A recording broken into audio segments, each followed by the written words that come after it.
Hello everyone, मैं हूँ advocate Hina और आप देख रहे हैं एडवोकेट यूट्यूबर। आज जिस टॉपिक पे हम बात करेंगे वो है फॉर अ हिंदू मैरिज। ये दिया गया है सेक्शन 7 में, जो हमें बताता है ceremonies for a Hindu marriage कि क्या क्या सेरेमनीज होती है एक हिंदू मैरिज में। Clause 1, a Hindu marriage may be solemnize in accordance with the customary rites and ceremonies of either party देयरटू।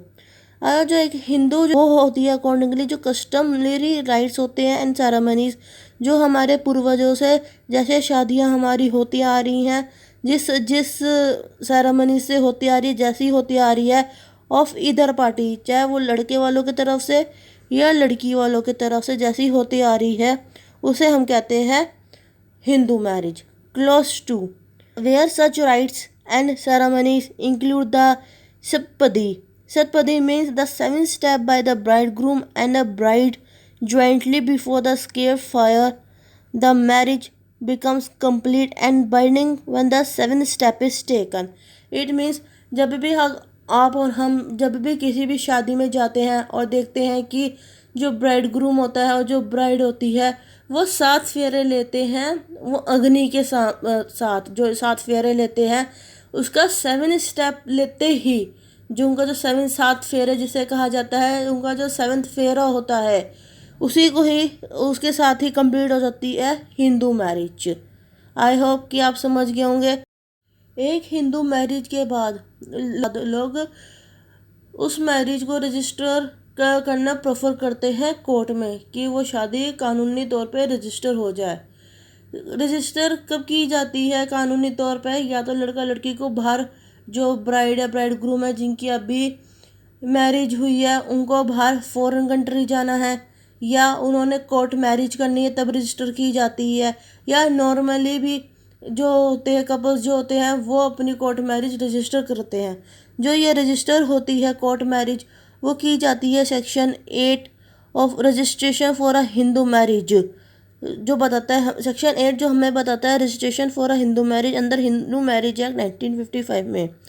Close 1, for the facilitating the proof of a Hindu marriage the state government make rules.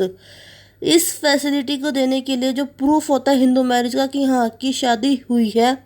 जो state government है वो rules बनाती है, providing that such parties, provide करते हैं कि जो वो पार्टीज़ है मतलब वो जो जिनकी अभी शादी हुई है, जो लड़का है जो लड़की है,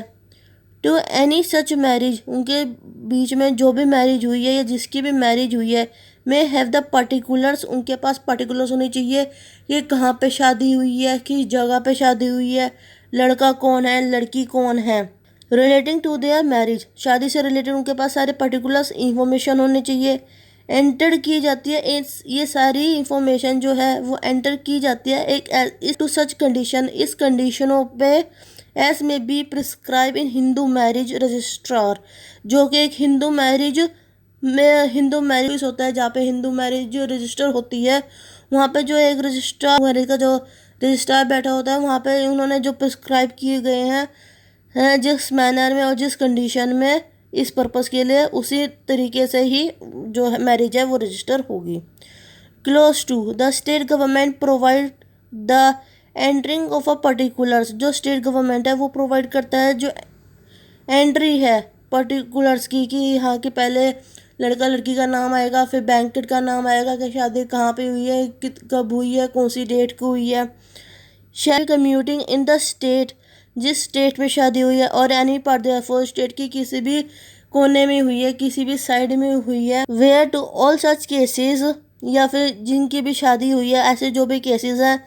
इन such cases as may be specified where any such direction has been issued, जो भी ऐसे सच केसेस हैं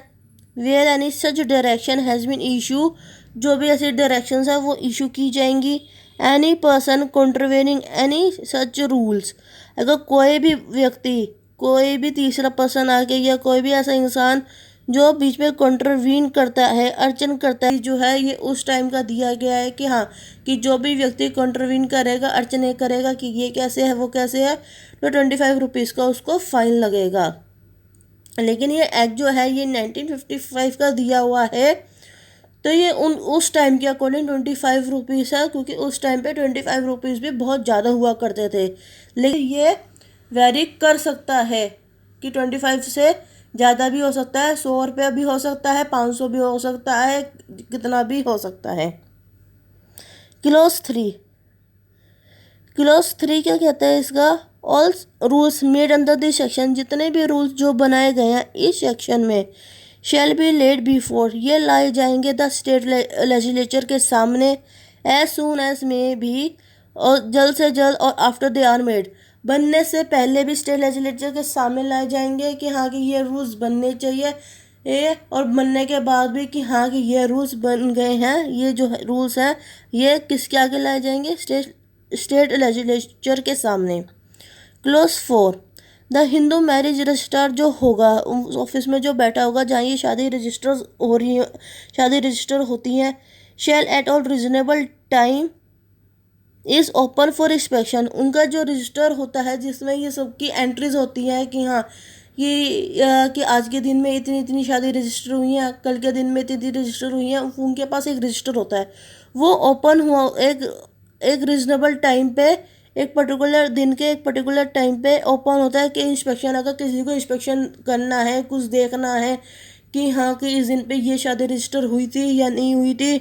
and shall be admissible as evidence, ये जो अगर कोई भी तुम्हारी अगर शादी जो रजिस्टर हुई है किसी एक पर्टिकुलर डेट में, और ये रजिस्टर में एंट्री है कि हाँ जी कि ये रजिस्टर है शादी, तो ये जो एविडेंस है कल को कोर्ट केस में, अगर कोई कोर्ट केस होता है तो ये कि एडमिसिबल एविडेंस है जो माना जाएगा, जो एंट्री की गई है रजिस्ट्रार के रजिस्टर पे। The statement therein contained and certified extracts therefrom shall on the application be given to the registrar on the payment to the sums of prescribed fees। इसके लिए अगर आपको उसके लिए कोई सर्टिफाइड कॉपी चाहिए, उसकी उस रजिस्टर की पर्टिकुलर उनके एक पेज की एक कॉलम की अगर सर्टिफाइड कॉपी चाहिए कोर्ट में अपनी एडमिसिबल दिखाने के लिए कि हाँ कि हमारी शादी रजिस्टर्ड है, या किसी और पर्पस से आपको वो पर्टिकुलर उस रजिस्टर की एंट्री चाहिए, सर्टिफाइड चाहिए, तो उस रजिस्ट्रार को उनकी जो एक प्रिस्क्राइब फीस है वो पे करके आप वो सर्टिफाइड कॉपी ले सकते हैं। क्लॉज 4 क्या कहता है कि the validity of a Hindu marriage shall be in no way affect नहीं हुईगी by the omission to make the entry, अगर वो कोई ओमिशन क्या होता है कि कोई भी अगर ये एंट्री नहीं की गई है या ये एंट्री ज़्यादा की गई है, इससे जो शादी की जो वैलिडिटी है उस पर कोई इफेक्ट नहीं पड़ेगा। अब आपको आज की मेरी ये वीडियो अच्छी लगी होगी। If you like my videos please like share and subscribe to my channel. Thank you and bye bye.